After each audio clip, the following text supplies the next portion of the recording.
కళ్ళ నిండా కుళ్ళుతో నిన్ను చూసే వాళ్ళకి నీ కష్టంతో పనిలేదు.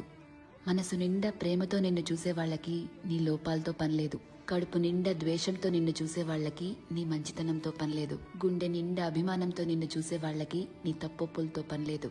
రక్తం నిండా కోపంతో నిన్ను చూసే వాళ్ళకి నీ పశ్చాత్తాపంతో పనిలేదు. వీళ్లే కాదు, నీ చుట్టూ ఉన్న ఇంకో 100 మంది నిన్ను 100 రకాలుగా చూడొచ్చు. వాళ్ళందరూ వాళ్ల లోపల ఉన్న ఎమోషన్తోనే నిన్ను చూస్తారు. నిన్ను నిన్నుగా చూడగలిగేది ఆ పైవాడి తర్వాత నువ్వు మాత్రమే.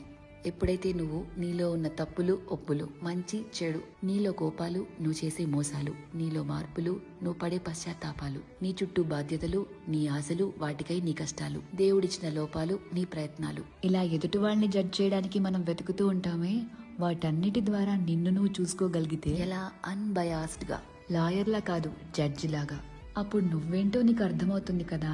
అదే సెల్ఫ్ అవేర్నెస్ అంటే. సెల్ఫ్